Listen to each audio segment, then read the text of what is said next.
Alright, so this is Burn Window. This is my game that I'm working on. You get this little cockpit area, and there are a couple things in it that you can use to kind of navigate around. Right now this system is only a big planet in the center with a small moon around it. So you got your buttons for attitude control, so you got yaw, we got pitch, and we got roll. So these nodes on the ball, these are actual vectors of your orbit. So the yellow is prograde, blue is radial, and purple is normal. Very similar to KSP. So this little white tick with the black part on it is your nose vector. So if you want to line up with prograde, you basically just get that right in the middle there. So that's the nav ball and the controls. Now over to the ship computer. Right now there's no trajectory on the screen, and that's because we haven't actually calculated it yet. So I'm going to zoom in the view here, and then we're going to go ahead and we're going to click the refresh button, and it's going to actually draw out our trajectory. So these trajectories, these are not using patched conics, these are straight up end body. So it's basically calculated with both the planet gravity and the moon gravity. So once we get closer to the moon, you'll kind of see what's going on with that. But right now the map has two screens. It has the plan screen, which is basically a top-down projection of the orbit, and it's actually accurate to the 3D orbit itself, but it just drops the Y coordinate from that whole array, and it just turns it into a 2D projection.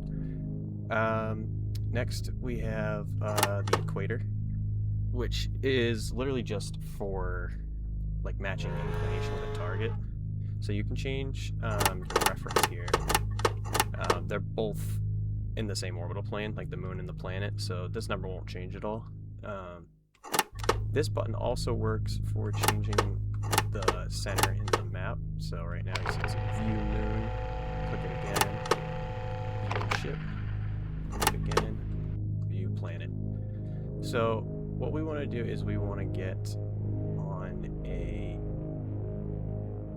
intercept trajectory with our moon here. So I'm going to recalculate the trajectory again.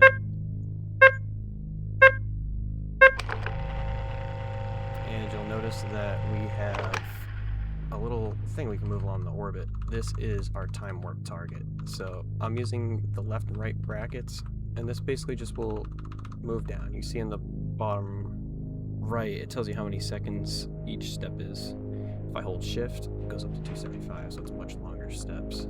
So we want a 90-degree phase angle, so that's right about here. So we're going to hit enter, and that's going to warp us over to this spot.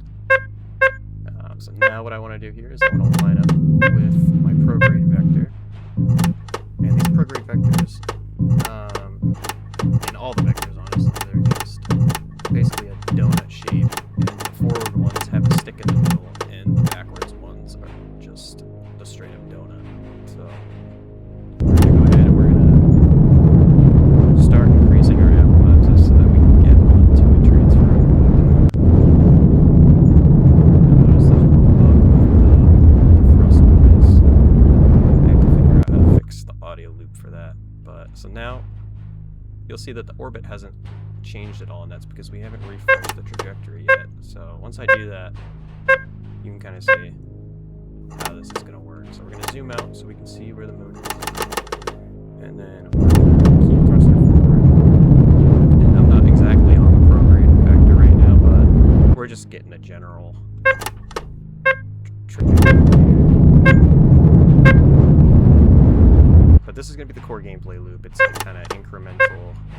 There we go, we got one. Kind of like incremental adjustments and having to go back and look at the screen. So you'll notice a new node appears called CA, and that stands for closest approach. So right now, we don't really know what our trajectory looks like near the moon, so we want to go ahead and we want to switch to the moon view, and it will basically copy the trajectory on to it here.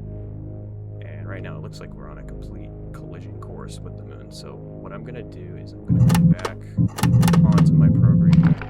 And I'm going to do a couple tiny burns to raise that up a little bit. Let's see how that looks. Perfect. Okay, so you'll see now we have a periapsis at the moon. So we want to time warp into the moon's sphere of influence now. So what we want to do, go back onto the screen, and you can see I can move this down here. And then once it reaches there, it copies up onto here. So now I'm going to zoom in,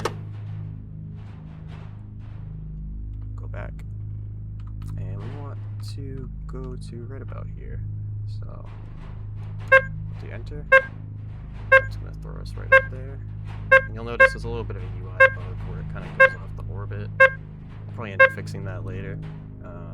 But now we are in the moon's reference frame. So this nav ball is now updated because if I face radial in, we're going to be looking right at the moon here. Yep. So you can go up to the window and check that out. That's pretty cool. Now we want to turn retrograde so that we can capture into the orbit here. So let's do that.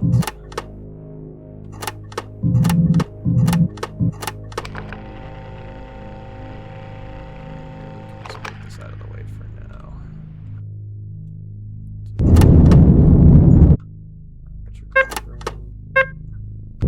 So we're just gonna keep fine-tuning this until it looks right.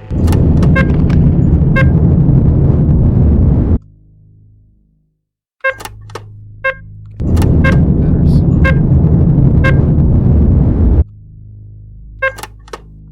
And there we go. So we got our orbit around the moon now. And you can see since it has real end-body physics, it's not like a perfect orbit. The planet's kind of tugging on it, so it's wiggling. But that's it, we're in the orbit of the moon now, so we can go back and we can face radial in.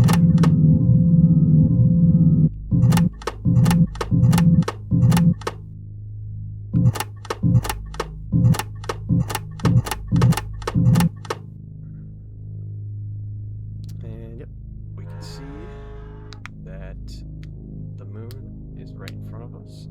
We're now in orbit of this thing, so what I'm going to do is I'm going to do a little bit of time warp around, so we'll press escape to reset to 0, and then we'll do like this much, and we'll hit enter. Now we can watch this out the window if we want, and you can kind of see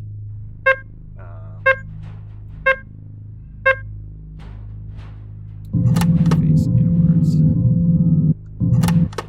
it's a little bit more clear which volume here is which. Facing radial in, this is the one right here. And yeah, that's pretty much most of the functionality of the game right now. I'll show one more thing. I'll show the equator view. So right now,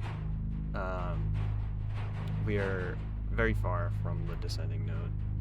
So we want to add a little bit of inclination to our orbit, so we're going to burn normal.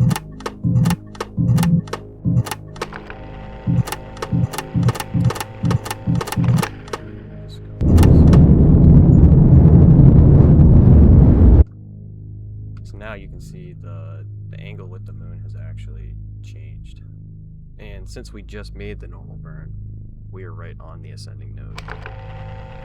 So this is pretty much just a tool to match inclinations, since the orbit is a top-down trajectory right now.